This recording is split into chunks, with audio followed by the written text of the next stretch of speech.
Halo, di sini kami akan menjelaskan tentang ionosfer dan gelombang radio. Assalamualaikum warahmatullahi wabarakatuh.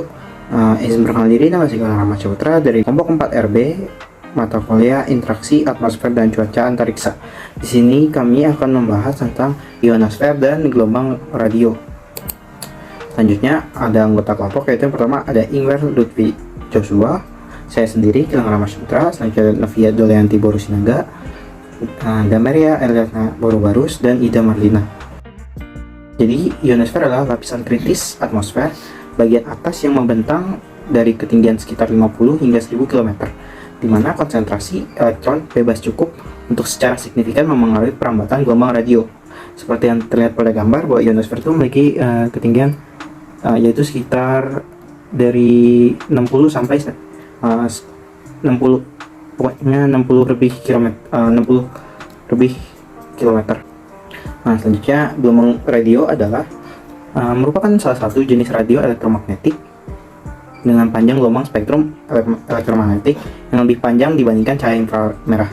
Seperti yang kita lihat pada spektrum ini, kita lihat bahwa radio itu memiliki wavelength atau panjang gelombang sekitar 10⁻³ meter.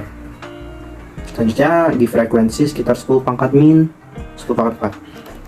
Selanjutnya itu ketika kita membahas ionosfer, maka kita juga akan membahas GPS. Jadi GPS itu adalah Global Positioning System atau sistem navigasi radio berbasis ruang angkasa yang menggunakan satelit di sini dan menggunakan ionosfer sebagai pemantulnya. Hai, saya Ida. Jadi, apa sih dampak cuaca antariksa? 1. Menyebabkan solar flare. 2. Menyebabkan badai geomagnetik. 3. Menyebabkan CME. Selanjutnya, apa sih solar flare itu? Solar flare akan meningkatkan radiasi X-ray dan ekstrim ultraviolet atau EUV dan menyebabkan peningkatan kerapatan elektron di ionosfer yang mengakibatkan gangguan pada komunikasi radio HF, serta selama flare sinyal radio dipantulkan oleh ionosfer terluar. Tetapi peningkatan ionisasi menyebabkan penerapan sinyal yang signifikan yang dikenal sebagai short wave fade out atau SWF. Nama saya Novia Doleanti Sinaga. Sekarang saya akan membahas mengenai badai geomagnetik. Jadi, badai geomagnetik adalah badai yang dihasilkan dari aktivitas matahari, terutama flare, yang dapat menyebabkan gangguan di bumi. Flare ini memancarkan radiasi elektromagnetik yang akan menyebabkan dan memperbanyak ionisasi di ionosfer dan dapat mempengaruhi komunikasi radio.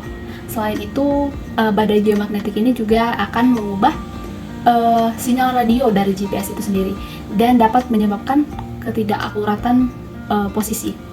Jadi selama badai geomagnetik dan flare ini berlangsung, perubahan ketinggian atmosfer itu terjadi dengan sangat cepat sehingga terdapat dan mengakibatkan beberapa kesalahan dalam penentuan posisi hingga beberapa kilometer. Sekian mengenai badai geomagnetik. CME dapat mempengaruhi sinyal radio, terutama pada hilangnya sinyal radio frekuensi tinggi, mengakibatkan fade out radio terutama pada belahan bumi siang hari saat ionisasi menjadi lebih kuat, sedangkan pada belahan bumi malam hari tidak berpengaruh. CME bersamaan dengan api matahari dapat mengganggu transmisi radio dan menyebabkan kerusakan pada satelit dan fasilitas saluran transmisi listrik, sehingga berpotensi mengakibatkan pemadaman listrik secara besar-besaran dan berkepanjangan. Nama saya Dameria Eliana Borubarus. Di sini saya akan menjelaskan mengenai mitigasi dari dampak cuaca antariksa.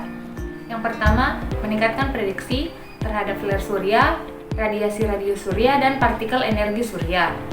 Yang kedua, memanfaatkan pengukuran dan perakiraan angin matahari untuk meningkatkan prediksi terhadap badai ionosfer serta menerjemahkan pengamatan ionosfer menjadi dampak yang dapat dikelola. Yang ketiga, membangun dan memelihara sistem pemantauan ionosfer secara global dan real time. Yang keempat, menjaga data ionosfer jangka panjang untuk studi maupun untuk validasi model prediksi. Yang terakhir itu adalah memperkuat kolaborasi dengan komunitas ilmiah dan pengguna potensial untuk memfasilitasi transfer penelitian operasional dan kembali ke penelitian, memastikan respon yang efektif terhadap dampak cuaca antariksa.